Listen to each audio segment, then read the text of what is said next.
Bienvenidos a este nuevo capítulo en donde vamos a analizar el libro de Seda, la obra maestra de Alessandro Barico, publicada en 1996. Situada en el siglo XIX, la novela nos presenta a Herbert Joncourt, un hombre que viaja hasta Japón para salvar el negocio de la seda de su pueblo, la Bidyu. Para abordar esta obra podemos utilizar diferentes lentes teóricos. Desde la semiótica, observaríamos la seda como un signo de lo intangible.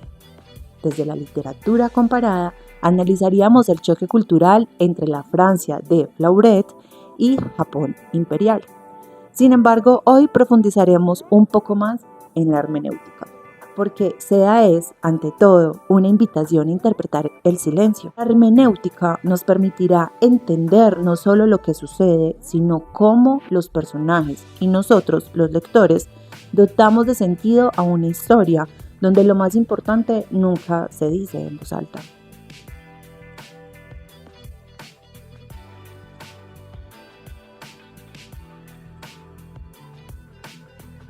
Barico utiliza una anisocronía muy marcada. Notamos un uso constante del resumen para narrar los larguísimos viajes de Herbert por Europa y Asia, reduciendo meses de trayecto a unas pocas líneas rítmicas. Esto contrasta con las escenas en Japón, donde el tiempo se dilata a través de descripciones minuciosas y diálogos escuetos. Esta estructura crea una anacronía interna. La vida en la Bidyu parece estática, mientras que el viaje es un salto hacia una alteridad que desafía la cronología lineal del protagonista. Contamos con un narrador heterodiegético que mantiene una distancia considerable. No entra en la psicología profunda de Herbert, sino que nos la muestra, asistiendo a su propia vida. Esta falta de omnisciencia total refuerza nuestra necesidad de hermenéutica. Como lectores debemos interpretar los gestos, como por ejemplo el acto de beber del lado exacto de la taza donde ella bebió. Es muy personal, para comprender el deseo subyacente que se tenía. Para entender cómo Alessandro Barico construye esta atmósfera de lejanía, debemos observar primero la carpintería del relato que nos entrega. En Seda, la anisocronía es fundamental. El autor utiliza el resumen y la elipsis para narrar los viajes transcontinentales de Herbert Joncourt, reduciendo meses de travesía a una letanía rítmica de lugares. Esto acelera el tiempo de la historia. Sin embargo, cuando Herbert llega a Japón, el ritmo cambia la escena.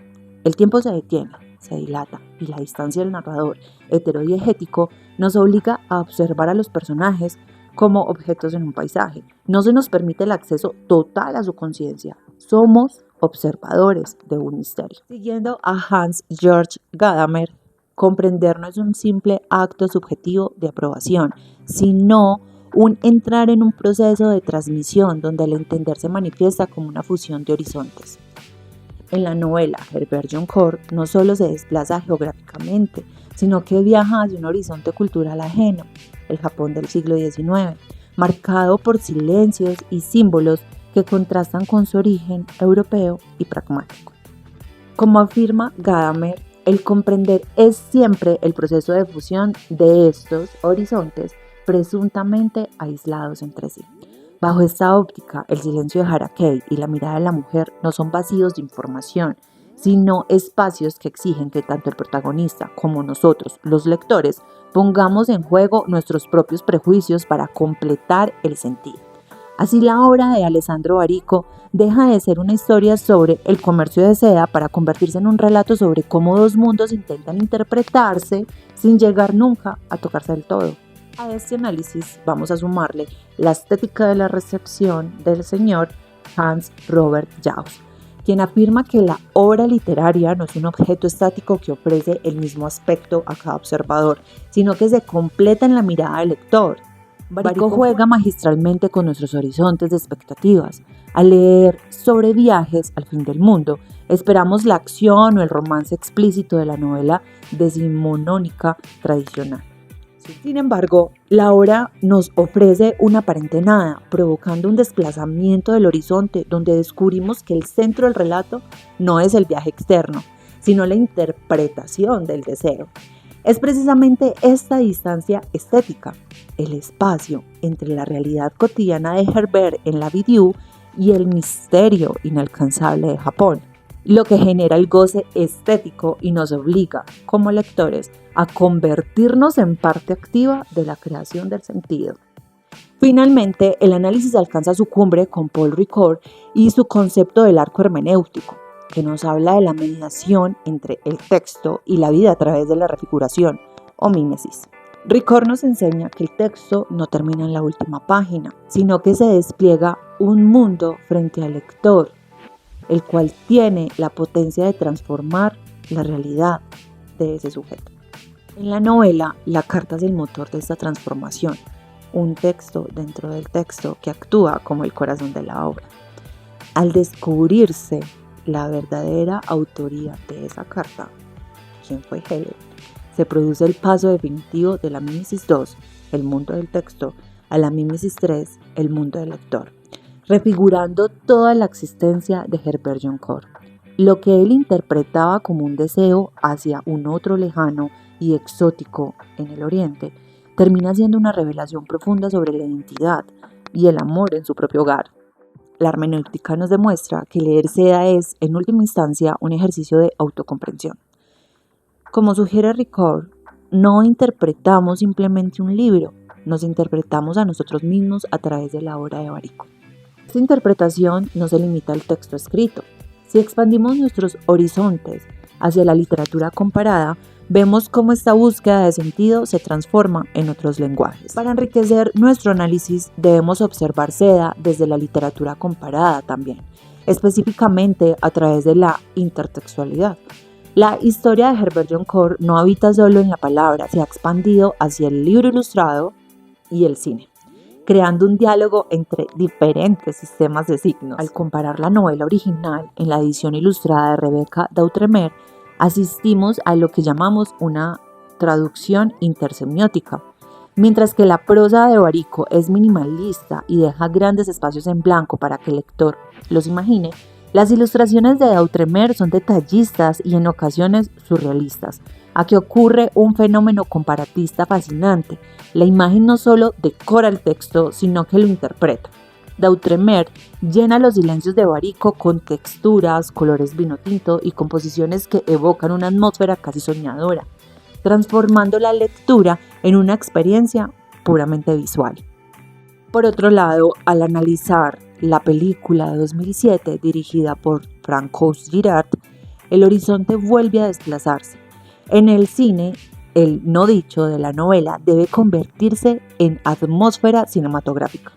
La música de Ryuichi Sakamoto, por ejemplo, actúa como un sustituto del ritmo poético de la escritura de Barico, donde el lector sintió el ritmo en las frases repetitivas.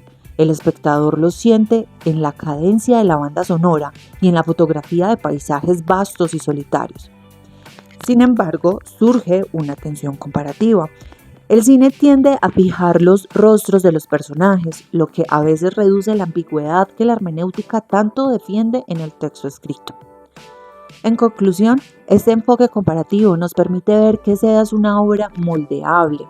Cada soporte, sea el texto, la ilustración o la película, ofrece una refiguración distinta del deseo y el silencio.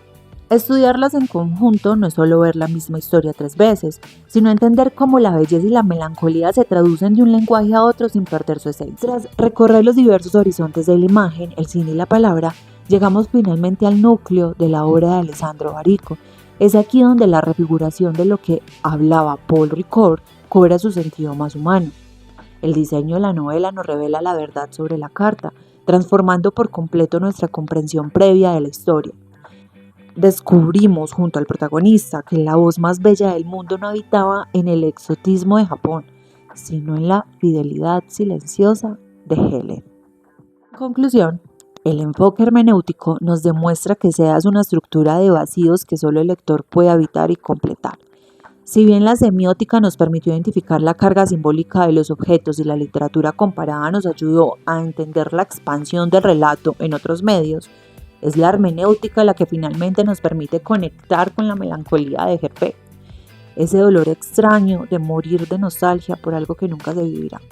Entendemos entonces que estas teorías no son conceptos aislados, sino herramientas que se complementan para convertir el acto de leer en una experiencia de descubrimiento personal.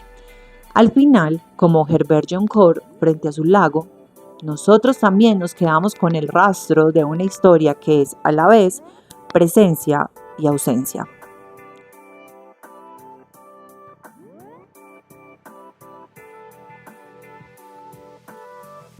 Si quisieras analizar un libro, cuéntame desde qué enfoque lo harías, la hermenéutica, la semiótica o la teoría comparada. Déjamelo acá en los comentarios y dime qué libro quisieras analizar.